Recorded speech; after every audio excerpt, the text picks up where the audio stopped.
There's a thin line between heroism and madness. Here the line fades to nothing at all. This is a world of capes and lunatics. And nothing is off limits.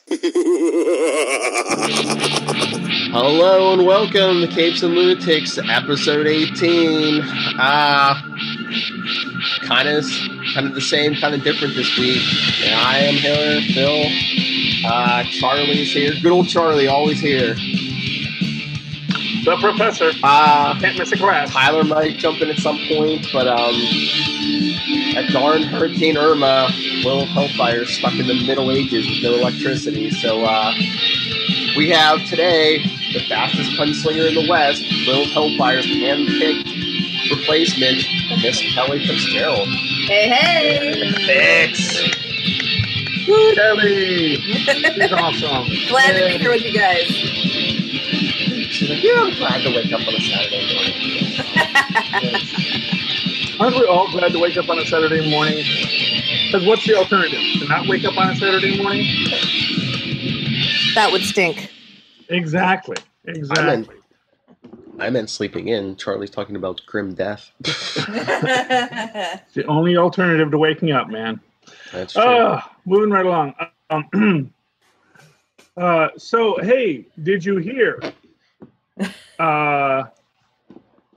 Stanley has been flapping his gums a lot. And, you know, when Stanley talks, you always do wonder how much of this is actually based on fact and how much is just, I'm Stanley, I'm just going to say whatever the heck I want. Because he had two big stories break recently. Mm-hmm. One, that Leonardo DiCaprio would like to play Stanley in Excelsior, the Stan Lee story. I, for one, endorse this choice. You know, he can play Joker. If he can play Joker, he can certainly play Stanley. Certainly, agents will have to be involved. And the other story is he is saying that Marvel is trying to get X-Men and Fantastic Four back from Fox. Well, the first thing with the whole Leonardo DiCaprio thing there's been talk of, like, I don't know, serious talks, but about a Stan Lee movie before. Do you think he's pushing for an autobiography of his life? Well, I'm sure he is. I mean, the man, you know, the man lives for the spotlight, you know? The man loves being a part of it, and I'm certain that he would love to see, I am certain he would love to see his life made into a biopic. Okay, I have no if you're going to have a biopic, you want to be alive to make sure it's made right. Oh, true. Yes. You know? Or at least alive enough to make sure that, you know, they don't say the things you don't want told about your life. Exactly. And he's enough of a ham. I mean, doggone it. He has a cameo at every one of his pictures, you know? Yeah. And of course and the Oscar goes to... That's what he wants. He wants an Oscar. There you go. Yeah. Yeah, well, you know, he wants to really get into that in memoriam feed, I'm sure. Not yet, but yeah. No, not yet. But you want to have enough of a legacy you're going to get there. Mm-hmm. And he wants to have something so that when that happens, they have a mini series they can play, you know, on TV.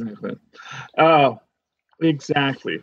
So, you know, I am fascinated by the idea of of Excelsior, the Stan Lee story. You know, which we've been pitching for a while. I've always wanted to be a musical starring Hugh Jackman, but that's me. I really think that Stan Lee's life should be made into a musical. I think that is the way to go. But you know, I'm not in Hollywood. I'm not BoJack Horseman here. I don't really have that much influence on the elites in that world. But I do think Leonardo DiCaprio would be a great person to play Stan Lee. I think he can really do that. I don't know if he has the power to pull off. I'm going to be honest with you. Because one thing about Stan Lee is that is one very gentleman. If anyone remembers the 70s, as I do, when masculine hair was a point of pride. When he posed naked. Yeah, well, even when he wasn't posing naked, man, that guy routinely wore shirts unbuttoned to the navel. He was. Yes. He I was a remember this man. too. Yeah, that was, but that was the thing then. Yes, you can it sit was. there in judgment, but that was, The male big gold decolletage. chain and the. Wait, see, for me, gold chains and chest hair, I don't know how that ever worked out, but It doesn't make sense. You'd think it'd pull them out. Exactly. But I miss male decolletage. I think that male decolletage is a very cool thing. I wish we could come back to that. I don't know. What do you think, Phil? You're a man, and you're decolletage. Would you like to wear low cut shirts? No. People see what they're going to get.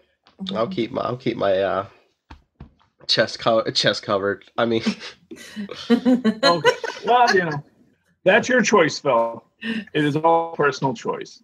but I never wore bell bottoms either. So hey. Yeah. Well, you know what? Bell bottoms are. I could take or leave. I'll be honest. I'm not. I have such issues with my pant legs in general, and anything that like makes them longer. I would prefer to just wear shorts. I like shorts. It's all year round shorts because you don't have to worry about if they're long enough. That's the thing about shorts. You never have to worry. Does it look weird that they're too short or too long? It's like, no, they're just shorts. They go to their level, and that's what they do. So we're learning that Charlie likes to show skin. Oh yeah, he said many times on here he comes from a long line of nudists. Oh yes, I was born naked. I will die naked.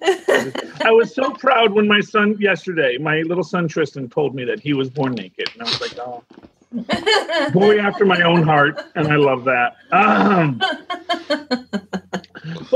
So we have Leonardo DiCaprio now tied to both a sort of Marvel project, and of course he is in big discussion to play the new Joker because Jared Leto, they don't want him to be the Joker anymore, and I feel so bad for Jared Leto. I think because if Leonardo DiCaprio does a Joker, I think they said it's not going to be in that same continuity.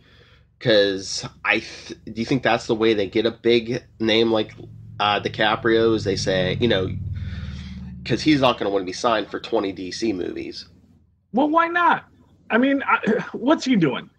Because if it's crap, he doesn't want to be signed for. He's drowning. He's drowning outside the Titanic. That's right. That's right. You said it was a DC movie, not a movie.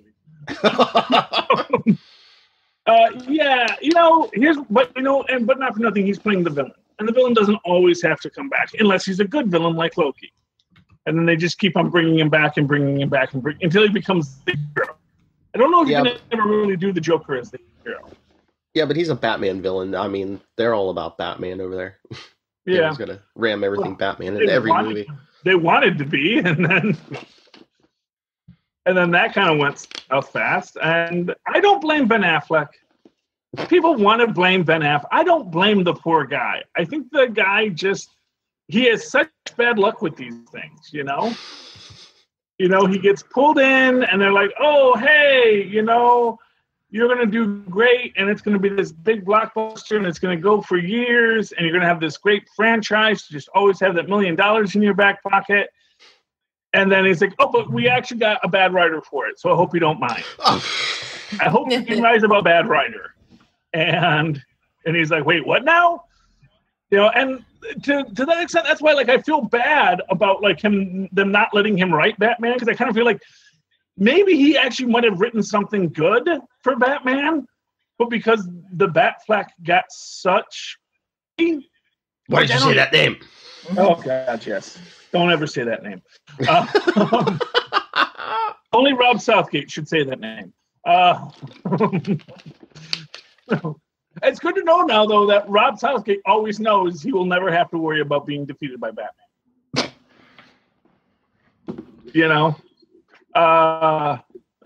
But what I'm saying is, I imagine that Ben Affleck's Batman might have been a decent Batman. I mean, the guy, I'm sure the guy can write or, even understands the character. But it's possible. I don't know. I really don't know the man personally, No? No, not personally. No, we hang out, but, down at the Stork Club,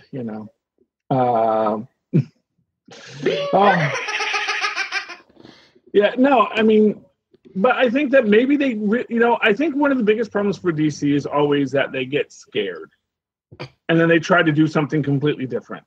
Mm-hmm. And it's this whole, well, now we're going to have like 3 universes. And it's like, weren't like 2 weeks ago you're saying how you're going to have this great interconnected DC universe? And now you're saying, but maybe not.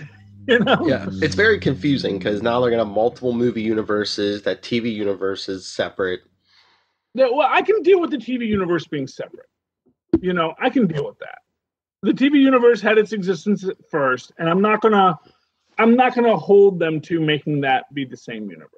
You know, and they're even saying that, I guess Ezra Miller, who's playing the Flash in the movies, was saying, "Yeah, don't expect a costume in a ring because that's not happening." I'm like, "Well, yeah, look at that movie costume; it looks like armor." Pfft, yeah, okay, speedster with armor. Why does the Flash wear armor? Yeah, that was. I mean, it's plastic armor, I suppose, but yeah, I mean. It's Wayne Tech. Bruce Wayne owns all of them in that universe. Oh my! Is he being like Tony Stark? He's like, hey, maybe I can make the shield better with magnets. Who even knows how those work? Yeah. But anyway, but the other thing Stanley was talking about is he's like, Marvel's in talks for the X-Men, to bring the X-Men and Fantastic Four back for the movie rights. Do you think that's true, or is it wishful thinking? Because it seems like they're ramping up on that X-Men stuff over at Fox. Well, next year you're getting Deadpool 2, you're getting X-Men Dark Phoenix, you're getting New Mutant. I mean, they got at least 3 movies planned for next year. Yeah, but here's what I'm going to say. With Logan, they effectively killed the X-Verse.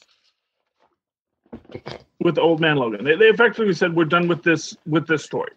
So New Mutants, I'm imagining, is a reboot of some sort. I don't think it's going to be set in the larger...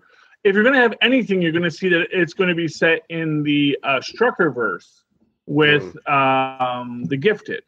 Now, the Struckers, and here's what I'm going to say. You can have that stuff meld into the larger Marvel Cinematic Universe if they want. And you can have crossovers. It's sort of like... And I wonder if it's going to be sort of, this was this thing, with when Marvel had the rights to characters they didn't own, like G.I. Joe, like Transformers, like Conan the Barbarian, where they would periodically make references back and forth in those universes, even though they always kept the universes somewhat separated. So you would actually have G.I. Joe characters show up in the Marvel Universe sometimes. You had Circuit Breaker show up in Secret Wars 2. Characters who were part of the Marvel Universe in their daily interactions, but they would show up, and I think that was kind of the point. Mm-hmm. Imagine that they could have the situation where, much like how the books often were for much of, the 90s and the early 21st century, there were the mutant books, and they'd have their own crossover events and their own things, regular books, and they had their things, and they were very much separated. So I could certainly see that, I think, like I've always said, I think what everybody wants is much less having the X-Men in the Marvel Universe or even the Fantastic Four in the Marvel Universe. It's just saying we want to just have a full stable available. We want to not have to worry, do we have this character, do we have that character, can we put this character here? And I think that is much more likely. I think after the success of Homecoming, I think you have a lot more people at Fox saying, why do we have to do all this work when Marvel is willing to do this for us and we still get to keep the money? Yeah. Because all Marvel really wants creative rights. I just wonder if Fox is giving up on Fantastic Four, because it seems like Marvel's bringing Fantastic Four back into the comics. They're starting up that Marvel 2-in-1 again, and it said the thing in the Human Torch are going to look for Reed, Sue, and the kids. So, yeah, well, good luck with that for them. Well, think about how Fantastic Four has done for them. I think they'd be about ready to be rid of it. So, the first two made their money back. Yeah, it'll be a lot easier to get that back though than X-Men. But then again, think about it. How many X-Men do we have left? Aren't they all in wheelchairs and walkers and stuff? And Well, yeah, but like I said, I think New Mutants is going to be a reboot for them. Yeah, it's going to happen. I think because already all the other, they have said they're doing the Dark Phoenix, which is supposed to play off of that First Class group. Although I don't know how they're going to do that, because didn't the guy who plays Xavier said he's not going to play Xavier anymore? I don't know. I don't know if I heard that, but me and Tyler were talking about this last night. It's like, all those, since First Class, those movies have been set like, they keep jumping decades. First it was the 60s, then the 70s and the 80s. So I'm assuming Dark Phoenix is 90s. But like your actors are like, they don't look like they're aging 10 years. And like we were saying, Alex Summers Havoc showed up in that first X-Men First Class. And then like 20 years later, he has a brother Scott who's like 16 or 18. Well, some families do have big spaces in their kids. That does happen. Yeah, that does there's happen. 13, I know 13 years between my sister and I. And there's only two of us. Oh, yeah. Yeah, It happens. Yeah, True. Sometimes parents, 13 years later decide to have intercourse once more for old time's sake, and they have a baby. Exactly. Oops. But because obviously you only have babies when that happens, and as every after school specialist has told us, it only takes one time, and then that's how babies are made. So yes, so clearly. Thank you for that lesson, Charlie. once a decade or two, when your parents aren't hot-blooded like Charlie Esser. Anyway, but yeah, I mean, I would, and everyone would love to see. Like I said, I think from Marvel's perspective, it's much less about getting the X-Men back than it is about just having both story freedom and story influence. Because because here's what I'll say, when Fox makes a bad Fantastic Four film or a bad X-Men film, that, it loses money for Fox, but it also costs Marvel money because that is their brand. Well, it costs them credibility too. Well, exactly. And one thing that they say about Disney is all about brand management. Disney comes in and said, when Disney took over Lucasfilm, and they said, look, you can't have questions about what's canon. You have got to get your canon sorted out. And of course, Lucas is like bad on canon. He is like, what canon? There's a canon on the Death Star, but, and they sent in a bunch of nerd accountants to go in and clean up Star Wars canon, and now there is an official. They don't tell us what is officially canon and what is not, because they may want to play with it as they go along. I still hope that you're canon. I still hope that Rey's mom is the character from Droids that they introduced. Because I want Droids, the cartoon series, to be canon. But you're right about Disney is very protective of that brand and everything, because they had all that whole thing with the directors of the Han Solo movie. I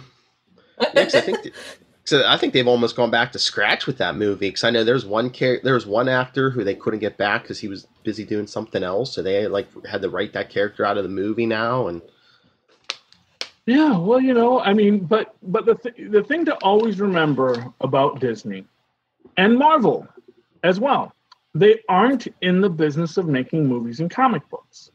And everyone always goes like, "Oh, Marvel's sales are down." It's like, yeah, that's not their business. Their business model isn't to sell comic books. Their business model is to sell T-shirts. And not to make it too fine a point on it, it's not even to sell T-shirts. It's to sell the rights to someone to make T-shirts. It's to say, you get to make the Wolverine costumes, okay? And so the entire business model is based on the idea that people think these things are cool. They don't even have to sell well. They just have to be cool. So when you think about a character like Ms. Marvel, which actually I do think has pretty good sales, it is much less important to Disney that Ms. Marvel has massive comic book sales as it is that she is iconic enough to sell T-shirts, costumes, coffee mugs, and everything else. That someone is willing to go in and say, I want to produce Ms. Marvel merchandise because Ms. Marvel is cool. And Captain Marvel and everything else, all these things, that push for diversity that people said, oh, that's hurting their sales. It's like not in t-shirts, and honestly, what do we care if people read these funny books? The funny books are at best, from Disney's perspective, the training ground for what movie we're going to make next. And future nerds. It's like, well, yeah. No, not future nerds, because no young nerd can afford a comic book nowadays. We've had this conversation many times. There are no kids reading comic books. Well, they read them online. Unless they're... Well, if they're stealing them online, yeah. But my point is that, unless you have a nerd parent who is buying the comic books and tutoring you in being a comic book nerd, there is no second generation of nerds. The second generation of nerds comes from cartoons and movies and TV shows. Yes. Because that's where that genre... Yeah, exactly, because that's how kids are absorbing these things. So from Disney's perspective, and don't get me wrong, it's not like they don't care about whether or not the books sell or the movies sell, because quite frankly, they do invest in that, and it is a profit stream, and that is how you assess your own popularity. Mm-hmm. But I think focusing on raw numbers misses the point. It doesn't matter. It doesn't matter if the Batman Metal series, which, goodness me, I have no idea what's going on with that, is selling well if you can't make a good T-shirt out of it. Honestly, I don't imagine anyone wearing the Bat Who Laughs T-shirt. I don't think that the horde of Jason Todd saying Crow is going to be memeable, unless you did an MST3K crossover with Crow T Robot. Yeah, but I mean, the people working on the comics, they're not worried about the movies and stuff. It's just like, hey, well, can you make your section? What? Well, no. The big people up top are, but the people working on the comics, it's like, can we make our part profitable? Yeah, well, they want to make it profitable, but but that's the thing. It's the difference between profitable and. Because trust me, Charlie, no corporate guy at the top's going to say, "Oh wait, you guys aren't selling as many comics. Yeah, don't worry about it. Take a loss. Don't worry." No. We're not going to take a loss on it, but they are gonna. So, for example, when you say DC beats Marvel or Marvel beats DC in sales, that misses the point, because nobody who's buying comics is really the audience for superhero products. It sounds counterintuitive, I know. But the fact of the matter is that you are selling the products to people who never read comics. You're buying, the people who buy Joker T-shirts with the iconic Alan Moore image and whatnot, nobody, although I don't think he drew that well. That was, but anyway, people who are buying those T-shirts may never have read a Batman comic in their life. Or only that their only knowledge of the Joker is Wilson or Heath Ledger or Jared Leto. Jared Leto.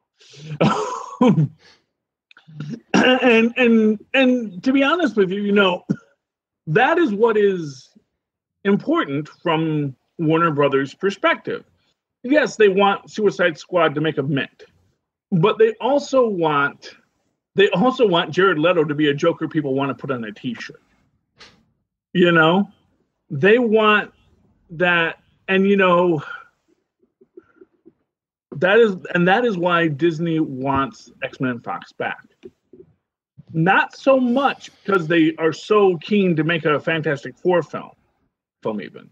It's that they don't want the X-Men and the Fantastic Four films ruining their T-shirt sales, ruining their merchandise sales. It's funny you say that, because look around. I never see a Fantastic Four T-shirt anymore. I wore an old Fantastic Four T-shirt when I went to see Inhumans, and you never see. No, because who did you see the last one, Phil? Unfortunately, yeah, exactly, and that is what everyone who saw it says. Unfortunately, And this is from a man who loved Death Too Soon, starring Red Brown. That was the second Captain America film from the 1970s. You know, when that is like, you know, and you know, hey, I'm a big proponent to say I loved the Roger Corman Fantastic Four film. You know, I mean, it wasn't a good film by any stretch of the imagination, but it was so much better than that last thing they did. And so, from Disney's perspective, it's like, you guys can't play with our toys anymore. We have to get these toys back because you're ruining them. You're breaking them. And they know. They know. I mean, yeah, Logan came out great, but was, you know, X-Men Age of Apocalypse that good? You know, did people run out and say, oh, I got to get myself an Apocalypse t-shirt? You know, is Apocalypse an iconic character now? No. And from Disney's perspective, it's like, dude, you have like our most popular characters. How are you not making these guys work? How are you not making, you know, it's like Jared Leto's Joker. You know, it's like, this is the most iconic character in DC. This is our bread and butter. It doesn't take a lot to make him work. Why are you ruining it? You know? I know. And, you know, and that's why DC is in this panic mode, because it's like, okay, we got Wonder Woman, but that's all we got right now. Mm-hmm. People aren't even that keen on our Harley Quinn. And Harley Quinn was our icon character, you know? Everyone wanted to be a Harley Quinn until, you know, Suicide Squad. And it's not to say that, what's her name, did a poor job as Harley Quinn. But it's just to say that I think that the Jared Leto stink was just so hard to get off of it. Yeah, I mean, they were pushing Harley Quinn big, and now it's like, where's she at? Yeah, well, because you see her at all the conventions. DC is in. Yeah. Well, yeah. Everywhere. Although, and that's important to DC, and DC knows that. Although you might be seeing more Wonder Women now. Oh yes. Well, yeah, you know. Well, especially now that they have the you can get the footwear. Have you seen those? Oh. They're really cool cosplay boots. They actually convert two different ways. They're like $100, and they are pretty much screen accurate. So that was always the hard thing with Wonder Woman, was finding the right boots, and now you can find those. So there you go. Boots are always hard with comic book characters. I mean, honestly, I remember as a kid, you know, and my mom having to make Cavalier boots out of some red vinyl we had, you know, because you actually can't even buy Cavalier boots. It's like a thing. They don't have those, you know. And I love Cavalier boots. And I wish they were a thing that you could wear in daily life. Although I'm sure, you know, in women's fashion, they have Cavalier boots. I own a pair. Yes. You know, I mean, that cuffed top, it looks so cool.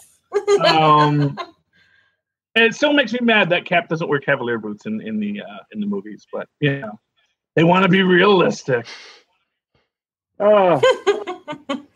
But yeah, Hot Topic actually just came out with a whole line of footwear for Once Upon a Time as well, and they're pretty amazing. Very cool. You know, are they comfortable shoes? Do you know? Some of them, yes. Some of them, no. Yeah. Regina's boots are absolutely amazing, but I can't imagine them being very comfortable. But they're more for cosplay. Yeah, they're for look, not comfort. Yeah. Well, you know, but if you're doing a convention, you kind of need them to be a little comfortable. Well, exactly, and this is something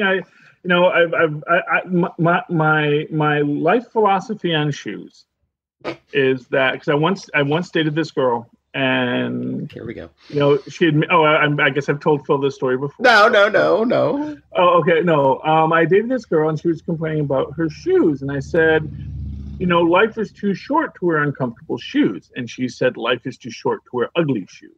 And I think that everyone falls on that spectrum somewhere. Where are you on the ugly versus comfortable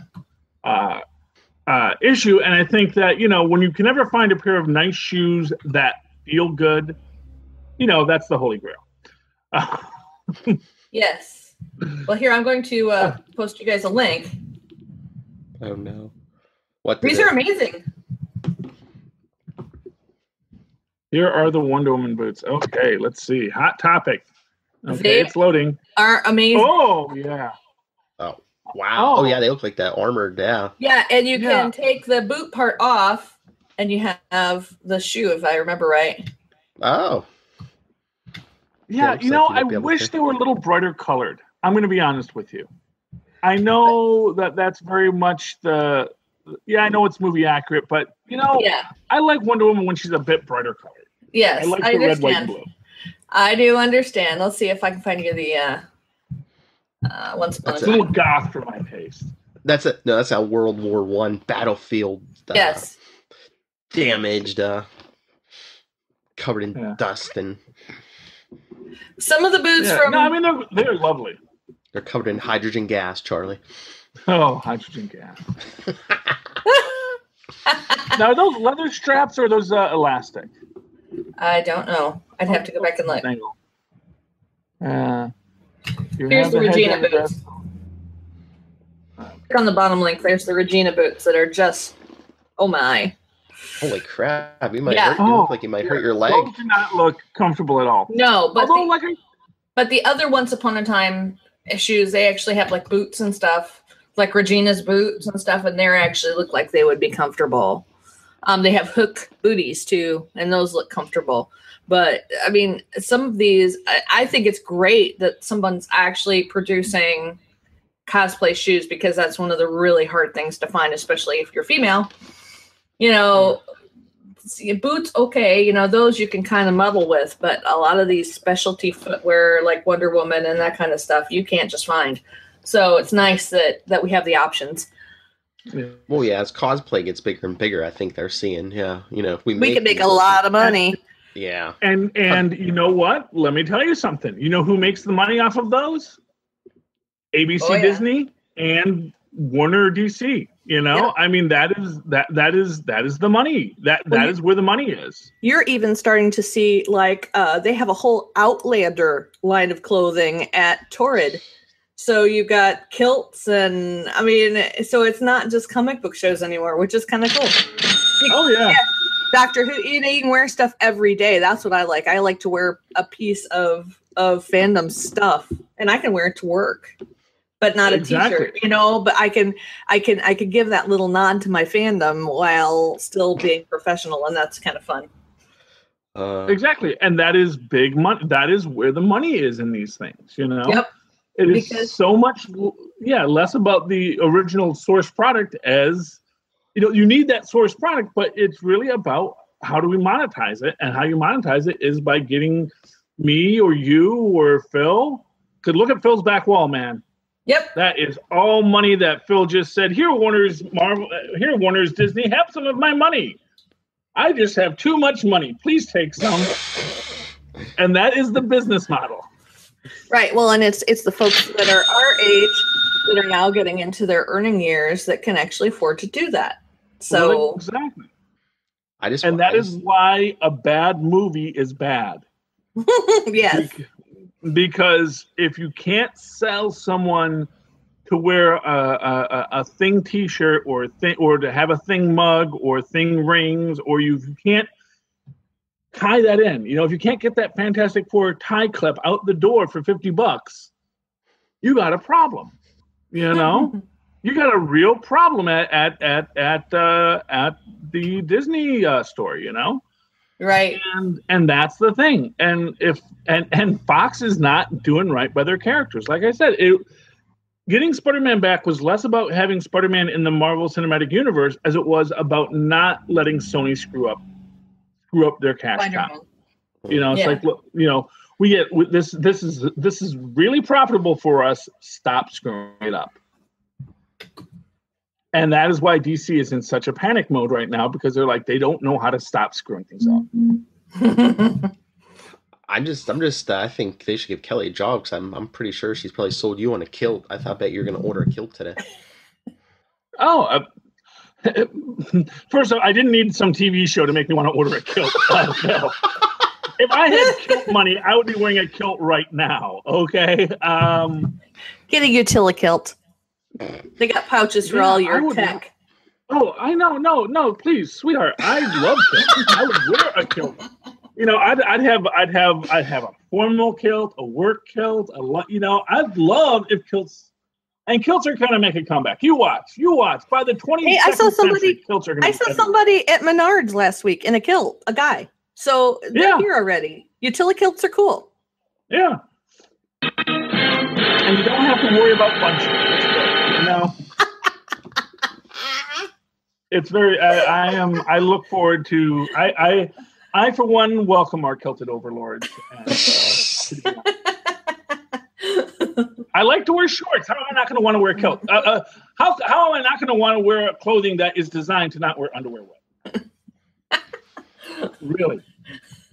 I'm with you, Phil. Good stuff. How did we get here? Brainstorm. And today burning.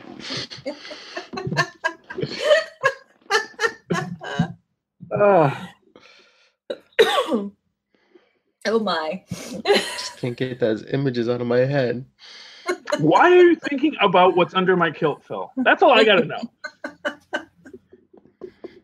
Oh my god, now my buttons aren't even working. Well, see? And that's the joy of a kilt. No buttons. Oh. I was going to say, Charlie is pushing your buttons over there, but, you know. Anyway. Where were we? Yes. Did you guys hear about how DC is going to do the crossover events this year on CW? CW. I know they said they were doing them. Well, I know they said they're doing them a couple episodes earlier because it's usually around episode 8 of those shows. But I think they said they're doing them earlier, and they're only doing 2 nights. They're moving Arrow from its new Thursday night to Monday after Supergirl. So it's Monday, Supergirl, Arrow, and then Tuesday's Flash and Legends of Tomorrow. Yeah, and it's gonna start. It's over Thanksgiving, so November 27th. So just right after Thanksgiving. They didn't say who the big bad's going to be.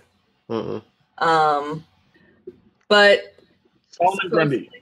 Yeah, it looks like they're not going to, it was kind of hard because they had everybody in everything this last one. Yeah. So that's why they'll kind of break it up a bit. So well, that's how people want it done. And I mean, CW loves these things because I think they, ratings go up for some of these shows. I think last year, Legends of Tomorrow got its best rating ever. Yeah. Well, yeah.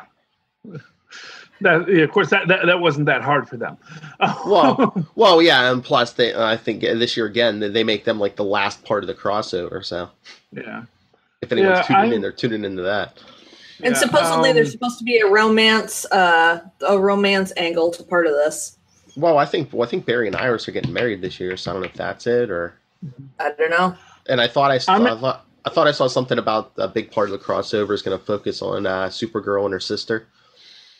That would be cool. Or a human sister, or are we going to have a Kryptonian sister in there? I believe it's the human sister. Okay. You never know. They could bring out her, her sister from another mister. Well, another birthing pod. Yeah,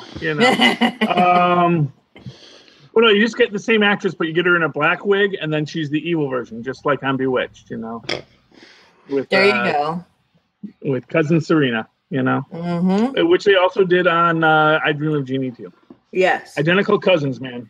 But it's the evil identical cousin. Of course. Although Serena was never really evil so much as she was just, kind of a hippie girl, just a girl rejecting the patriarchal norms of 1960s culture, And Bewitched had a lot of real countercultural overtones in it. It also with, very, very much of the Mad Men era. I've always wondered if Mad Men was how influenced the creation of Mad Men was by Bewitched, Because Bewitched is about, this, it's about the ad industry. It's about, the impotent patriarchy trying to impose itself upon the changing world, Because Darren really had no power except what power Samantha agreed to give him. And so, and of course, every episode winds up with him being totally owned by all of the more powerful people who are not of his 50s cultural world, you know? Whether it's Uncle Arthur or Sabrina or even more recent Endora, you know? Maybe someone was a big fan. I love Bewitched. Man. Bewitched was a great thing. Favorite part about Bewitched is how drunk they always were. Everyone on that show just was such heavy drinkers. Of course. Like you came in and you poured. I hope not someone Tabitha. comes in. It's 3 p.m. Well, I don't know what happened to the actor. But, no. You know, I don't. She was a little young. Probably Tabitha did not drink. Yeah, Tabitha and Adam probably did not drink. But Yes. all the adults, a very big part of that show. People forget that, but that was, you know, like, and again, that tied to that Mad Men culture, you know. I always think that a lot of modern popular culture gets influenced by things that people never want to admit was really the inspiration for what they did. You know, but I really think that the guy who came up with Mad Men was sitting there watching reruns of Bewitched one day and said, you know what? If you like took out the supernatural elements, this is actually a pretty good show. Mm-hmm. Or that you could sell this show to A&E or whatever channel Mad Men was on, because it's like, it's a cool idea. It's about what do you do when you are this guy in this world that is based on lies in general, and you know, and much like on Mad Men, every episode of Bewitched had dwelt with, you know, they were having to just make something up off the spot that the client just loved, you know. Right. That no matter what they had prepared, no pressure. It's like the client was like, yeah, the client was like, I don't know, and then it's like, we'll say it's toasted. We'll say your tobacco's toasted, and then, you know, we're just throwing that out there. We're just gonna use that word. We're gonna sell a lie, and that's what it was, you know. And that I don't know if that's actually how the advertising industry works. I doubt it personally. I doubt that most advertising campaigns turn on a random thought, but I've never worked in advertising, so I don't know. But Kelly, did you say you had to go? Yeah, I gotta run, guys. It's been fun. Okay. It has been fun. I hope I didn't talk your ear off. See you guys later. Thank you, ma'am. You're welcome. Bye. Bye.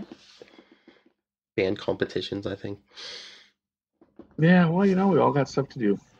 Okay, so shall we continue on?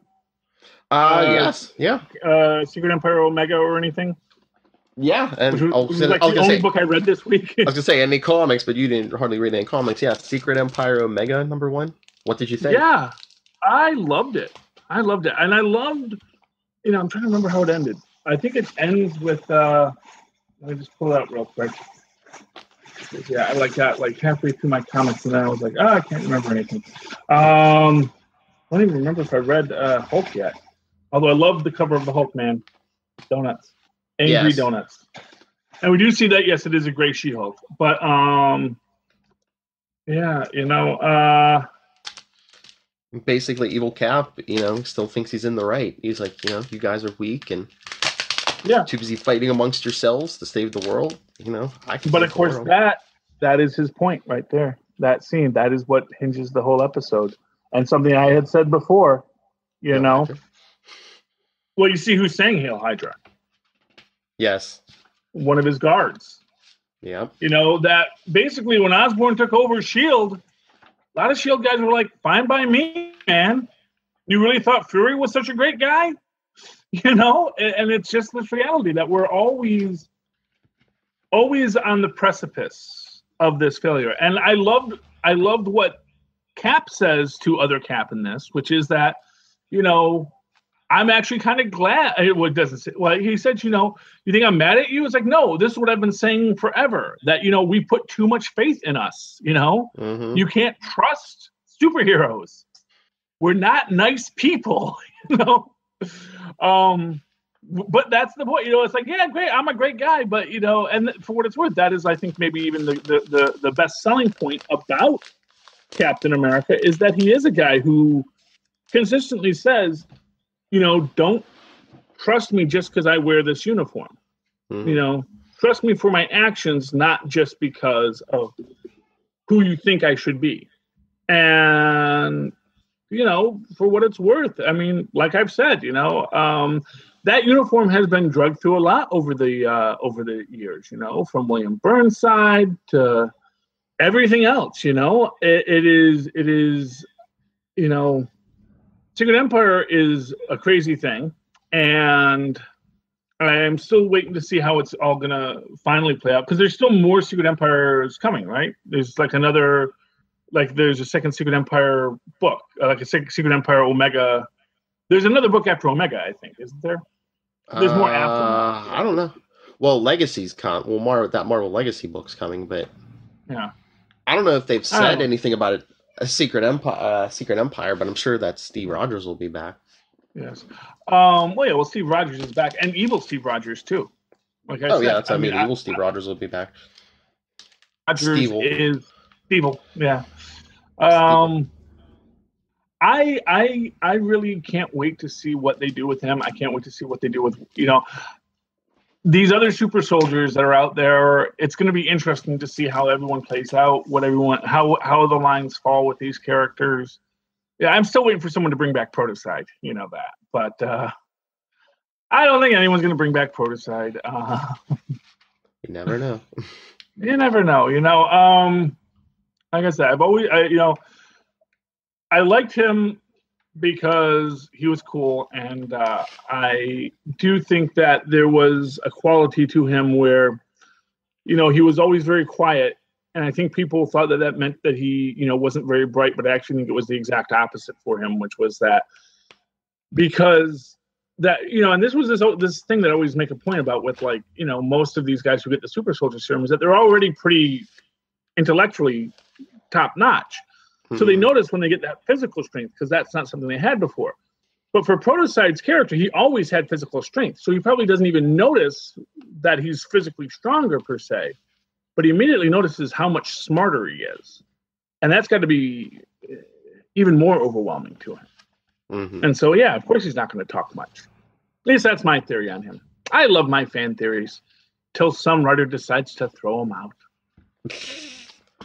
But you have Jerky writers. But you have to read Ben Reilly, Scarlet Spider 7. You'll love this. Okay, I will love that. Yes. Yeah, is Otto in it? No, but Death shows up in Marlo Chandler's body, because I think Peter David is just in love with his creation. Oh, Marlo. Well, Marlo Chandler was tied to Death for a while. Mm-hmm. I think is Marlo Chandler still alive in the Marvel universe? Are we sure that's not actually Marlo Chandler? No, because Death shows herself eventually. But she said, I think she says, every so often she just I guess goes for a ride in Marlo Chandler. Well, yeah, it's nice. You got to remember, Death is actually a comic book nerd from Iowa. Mm-hmm. Secret Wars 2, man. He became Death. What was his name? Something Green, I think. Gotta look it up. One of my... But no, I mean, the thing I know you love is Ben's asking her about, aren't you even like Thanos a thing? And she's like, what? She's like, he's always making offerings, slaying trillions to prove his love for me. She's like, as if true love needs incessant proof. For Thanos, it's less about him loving me and more about acquiring something of great power. Yeah. Making me his. And Thanos is a stalker. Yeah. Oh, yeah. And then he asks her about Deadpool, and she's like, Wade was an amusement. When one's existence is endless, one finds one's diversions where one can. Yeah. And he seems like a nice enough guy, Yeah. Psychopath with a heart of gold. But yeah, Ben has a run-in with Death, and gets his pretty face back. Oh, that was nice of Death. Yeah. Yeah. Well, I mean, I think they're going to turn him around to make him more like Ben Reilly, of the 90s, because she showed him his soul. She's just kind of going back and forth, living and dead is has corrupted your soul. Now it's this black orb. She's and you have to turn your life around, and if you die again, that's probably gonna be about it. If you do come back from death again, you're gonna be completely mad. There ain't no hope of coming back this time. Yeah. They always say that. Oh, I know. But it's like Bunny Foo Foo in the forest, man, Doesn't matter how many times they warn you, you're still gonna get turned into a goon. Oh, yeah. But Did Gwenpool come out this week? Because I don't see it in my bag, but I thought it did come out. But maybe I'm mistaking my Gwenpool for my Ms. Marvel. I don't know. But I don't know either. But the new generations, Captain Marvel and Marvel, came out. Oh, and how are those two crazy kids working it out? You might like it. Like I said, they're in the negative zone fighting Annihilus and good old Annihilus. Fun and games. Yeah. Yeah, gotta learn something. Oh, I didn't even mention this to you. Amazing Spider-Man 32. It's a Norman Osborn story. Oh yeah, I was reading the previews on that. Once a Goblin. He was trying to acquire mystical abilities. And then like the monks basically looked at him and were like, "Nah, you're too nuts." Yeah. You said you're too nice? No, nuts. Because like they basically, nuts, yeah. They basically, I don't know if they could see his hallucination, but he hallucinated what happened if he got like mystical powers. And the first thing he did was like summon Peter Parker and like try to kill him. And I think he did. Yeah. Well, that's magic don't work like that, kids. Yeah. The monks are like, nah, it's all right. I think we'll keep our stuff to ourselves. Yeah. No, it's mystical. And and not for nothing. It's like, really, you just want to show up and say, "Hey, teach me this magic stuff." It's at least Doctor Strange, you get the argument that he was arrogant. He wasn't pure evil. Yeah. Well, no, but I mean, just the idea of coming, like I said, that is like what really drives the spike between Mordo and Strange. Is that Strange is such a Harry Potter, and Mordo was a guy who worked his whole life to be the world's greatest sorcerer. And here comes Doctor Strange, like, I'll do it. Blah, blah, blah. There we go. Such a Mary Sue, that Doctor Strange. Or Barry Lou, I believe is the term they use. Oh, jeez. Or Michael Stew. Who knows what they call it anyway.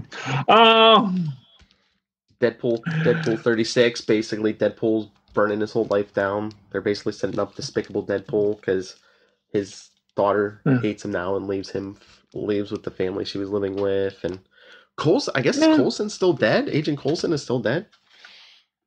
No, give it a minute. Do you think it's going to be permanent? It's only his first time dying in the comics. No, I'm certain they're going to bring him back. Yeah. I'm certain.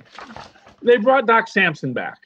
Still no one's explained that. So, yeah. No, I'm certain that Coulson comes back because I'm certain that Nick Fury Jr., because remember, in the current incarnation, Nick Fury Jr. and Coulson are actually best friends.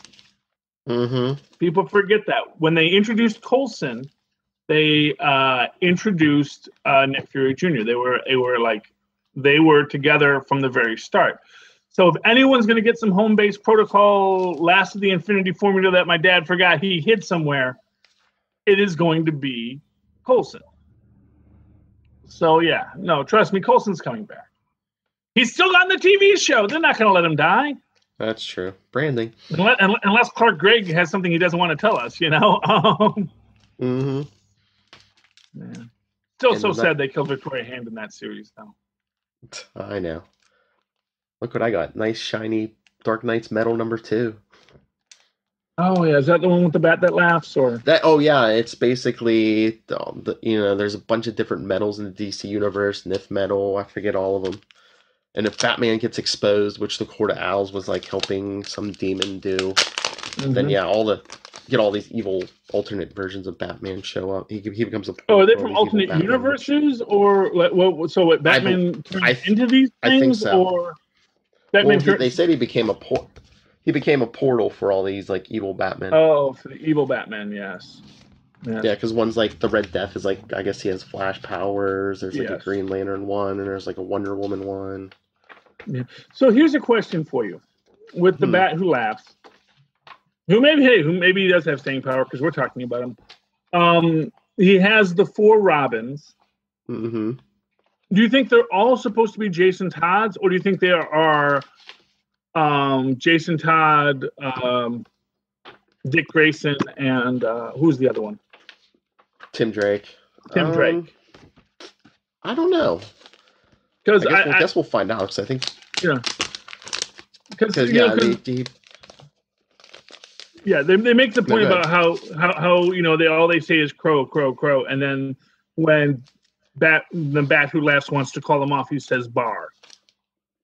And people make the point about the death in the family with the crowbar and yada yada, and they said so maybe they're all Jason Todds. Now, and I'm just thinking, well, hey, how do you know Batman? Do you know this Batman just didn't beat all of his Robins with crowbars?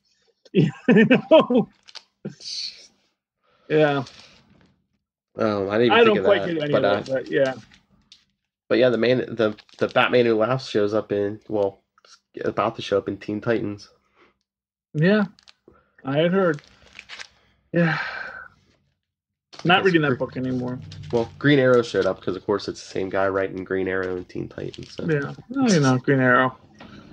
Because when you have to fight monsters, what other weapon would you want aside from a bow and arrow? How dare you? Well, he just kind of shows up. It's not like Damian goes looking for him. But you know what's weird? Why is it that no one has ever made a character with like a trick gun? Like, just like different bullets in their 6-shooter or something? Have a cowboy themed character?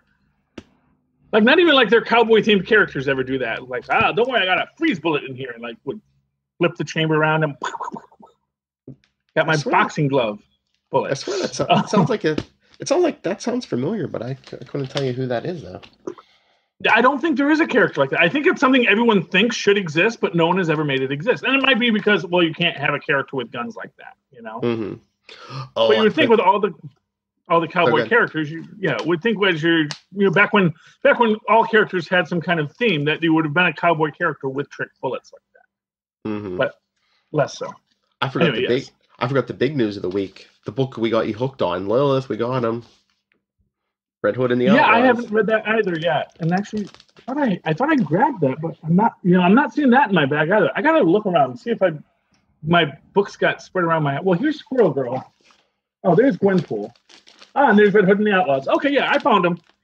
These were the ones I was going to read and I haven't gotten to yet. Yes. So yes, it did get picked up. Yeah, I was saying, where are all my books, man? And there's Gwenpool.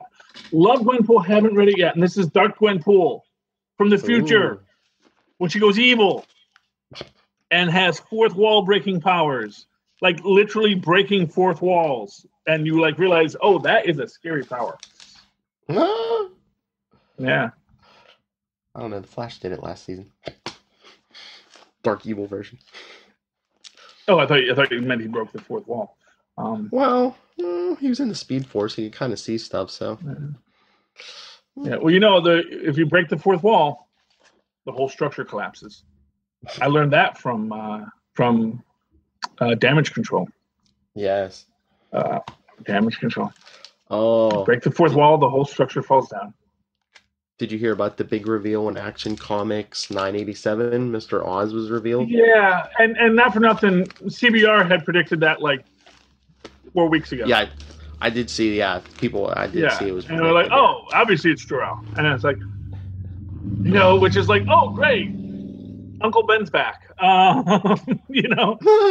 Which is effectively the whole thing with bringing back Jor-El. It's like, okay, so now the character is risen, Dietra is gone. Of course, he hasn't been the last son of Krypton for so long, I guess. Maybe they said, who cares? And he may be a Jor-El from another universe, I suppose, Could be. I mean, there are Jor-Els from other universes that have survived as well, And there's one universe where, like, Jor-El said, hey, maybe I should build a ship big enough for, like, me and my family. Instead of just building a little baby ship. He didn't have time. I don't know, man. It doesn't seem like it would take that much longer to build a bigger ship. I don't know. Well, you wouldn't need as much, I mean, it takes longer to build, and you wouldn't need as much fuel or, like, as much of a propulsion system if it was a big, huge... I suppose, but they're going to be in suspended animation anyway, so you really only need it, Yeah, but you need the propulsion to break free of the gravitational pull and stuff. Yeah. Well, although technically, I suppose really you just need something that can survive the explosion, and then you don't even have to worry about gravitational pull. True. And usually when we see it, it's like it's flying away as the planet is exploding. So obviously the gravitational structural integrity of Krypton at that time was probably a little lax. So. which is why I always like my theory that the Green Lanterns made them stay. So you were going to die here because you Kryptonians are too dang dangerous to the universe. We're not letting you off your planet. You're all going to die here. And little Kal-El could get away because he was just so inconspicuous. And not for nothing, it really feeds into that whole Moses story, idea of like, every firstborn child must be killed, but we will sneak him out in the rushes. And it works, man. And the Green Lanterns are evil, just like every other law enforcement body in common. I'm saying, man, they were shocked to find out that Sinestro was a fascist. Shocked they were. Oh yes, we are the what are they called? The blue guys. We see everything. We are the guardians of the universe, and we see everything. But nope, totally slipped under our gaze until you, Earthman, happened to come to this planet and see what was painfully obvious. Hey, Sinestro was promising to bring the jobs back. And it's not like he killed anyone. Green Lanterns can't kill. Yeah. That's the thing. It's like for all of his... Yeah, of course, I'm sure Sinestro would say, it's amazing what you can survive. Bad hombres. Yeah, well, you know what? Make... what planet was that? Korgar? I don't know. Korgar. Make Korgar magenta again. Oh, jeez. Yeah, Get him out of here. Anyway, yeah, but no, I'm just saying, I think DC does not do enough harsh re-examination of their iconic characters sometimes. Yeah, but all right. I don't know if we really got into this today. I mean, like Kelly was even saying, I guess, what was it, the August numbers? DC beat Marvel pretty well. Yeah. Why is that? Is it Rebirth? Is it like only some of their books are $3.99 while Marvel has all $3.99 or above books? I mean, I think first of all, I think that's a big part of it, But at the end of the day, it is the fact that I think on numerous levels. First off, I think that DC is probably. I don't know why. I really don't know why. I think maybe Marvel does have. I don't even know if Marvel has a broader range of books. I think that I think DC had a good month. Mm-hmm. I think that I think Secret Empire, although I loved it, was not for everyone. And I think probably here's what I'm going to tell you is that had Hillary Clinton been elected president, I think Secret Empire would have been a much bigger hit. I think there were people that felt that Secret Empire came off in poor taste given our world. That I think that people who are opposed to fascism didn't like it because they felt it was too close to home, and people that support our current president said, "Hey, you're saying our president's a fascist," and it's like, it's a no-win situation. It's like, no, it's really just a comic book about the inherent fascistic dangers of superheroism. That superheroes are by their nature a fascistic creation, which I think is what we get when we get to, Secret Empire Omega, which is that, Cap saying, I have always said you can't put this kind of trust in people. Mm-hmm. And you really showed it. You showed that, no, you can't trust Captain America. And good, you shouldn't. You shouldn't trust Captain America. You shouldn't trust anyone just because they occupy an office. You should always trust but verify, to quote Ronald Reagan. You can trust, but you got to be watching them because, that's the only thing that keeps people honest is Watchmen. Who watches the Watchmen? We'll find out. Well, apparently Jor-El was watching him the whole time. That's right. There we go. Those Kryptonians with his messed up eye. And why is he going by the name Mr. Oz if his name is Jor-El? They haven't said yet. This week, Supergirl came out this week too, and on the last page, it looks like it appears he may have killed his brother Zor-El. Oh, okay. I mean, I have no idea about the internecine conflicts in pre-cataclysm Kryptonia, Krypton. I mean, It's kind of this weird thing. I wonder at times, because I think that whole sci-fi Game of Thrones idea was what Krypton was supposed to be. Mm-hmm. And now I wonder if one of the biggest reasons that it keeps on having delays is because Marvel just said, we're going to do our sci-fi Game of Thrones. And throughout the Inhumans, and now it's like Krypton now has what was their one selling point now taken away from them. And for what it's worth, the sci-fi Game of Thrones and Humans actually is taking place in the current Marvel Cinematic Universe. So it's not like you have to deal with Black Boat's grandmother, Yeah. Yeah. Anyway, anything else you want to talk about this week, Phil? They didn't have the budget for Black Bolt's grandmother. No, I'm good, but anyone watching on YouTube, which is no one, 12 Eastern. We don't have a consistent time, Yeah. Oh, yes. 12 Eastern, yes. 12 Eastern today, or if you're listening to the podcast, I'm sure you'll get it on the feed soon. Charlie's Make-A-Wish comes true. We're going to talk to David F. Walker. Yay! I'm so excited. I hope he gets to talk because I have so much to say. That's the secret. Yes. Ask a question and let him go, Charlie. Yeah. Oh, well. Okie dokie. So is that our show this week, Phil? I think so. So, Charlie, where can people get a hold of you?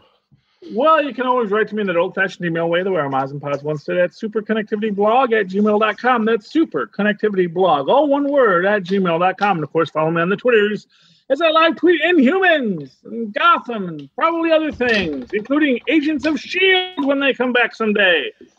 At Charlie Esser, that's CharlieEesser. Look for the 2 E's in the middle for quality. All right. As for me, get a hold of me, NightwingPDP @gmail.com. On Twitter, I'm at NightwingPDP. Contact me if you want to do an interview like David Walker's doing today. Kelly Thompson did yesterday. You'll hear that interview soon. Well, I don't know when that'll go up, before or after this, but you'll hear it. And follow the Capes and Lunatics. Facebook, Twitter is @CapesLunatics. CapesandLunatics @gmail.com, and our voicemail 614-382-2737. That's 614-38-CAPES. And that just reminds me, we do have a voicemail. I forgot. Oh goodness, who called us this week? I'm trying to remember if this is the same guy from last time, but he says his name is Jason. Oh yeah, Jason. Oh no, this is someone different. Jason Sandra from Minnesota. Oh my goodness, we've got we're up to 4 fans. What is this? Crazy day here on Tiny Toons. So here, let me play this real quick. Oh, wait a second. I forgot. I think I have to do this another way, but I'll play this. But and since Kelly was nice enough to join us today, I believe Kelly's on Twitter at Supersquint, SUPERSQUINT. Like I said, Lil Hellfire has no electricity. I thought I saw her on Facebook the other day saying maybe she might have it this week. She thought it was going to be 2 weeks first. Right. Hurricanes, they suck. And blow. Yeah. Give me a second. I got this. All right, here we go. I just gotta play. Hey, this is Jason Sandberg from Minnesota calling in to spotlight the Royals. I recently breezed through the first 7 issues. I highly recommend it to anyone who wants an uncluttered Inhuman fix.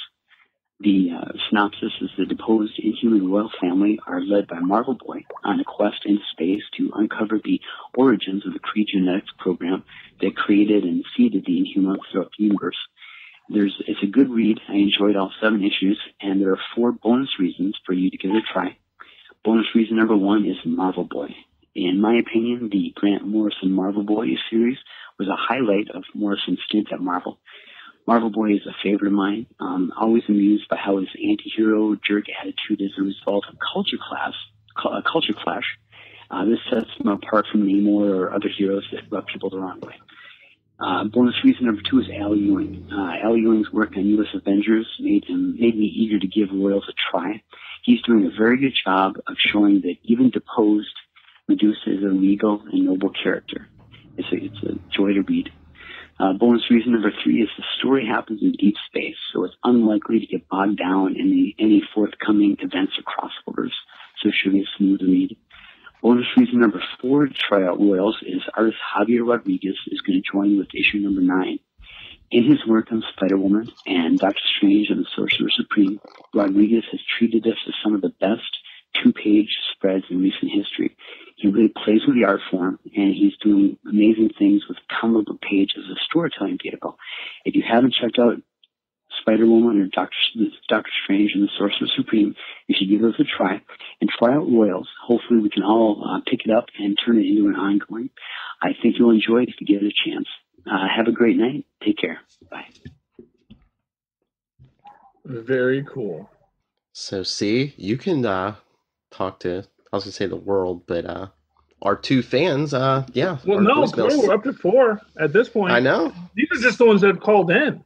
I know. 614-382-2737, or there's even the old-fashioned email way, like Charlie said, capesandlunatics@gmail.com.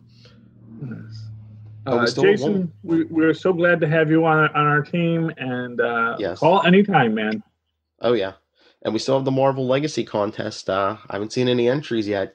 Correctly guessed who the shocking return is and win a Marvel prize pack. But did you see that article I sent you today? I think they're talking about a Marvel. They were talking about a old Jean Grey return. Okay. Is that a way to clean up that X-Men corner of the Marvel universe? It's just, Jean Grey comes back as Phoenix, sends the kids back where they came from. Although I don't know if they're going anywhere. I think people like the kids. I don't know. Do people really want the old X-Men back? Do people really want old Cyclops back or old Jean Grey back? It strikes me people like the kids, I mean, there's 2 versions of all the other 3 running around, so I guess you can have both. I don't know. Yeah, we got, we have Dark Beast, Regular Beast, and Kid Beast, and the 2 Icemen, who I guess are gay now because he outed himself. Iceman, yeah. Yeah, which I just thought was weird that Iceman seemed as confused about it as everyone went.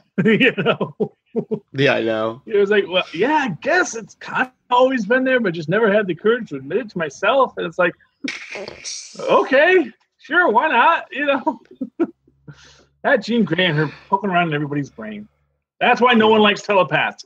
That is why there are mutant registration acts. Mm-hmm.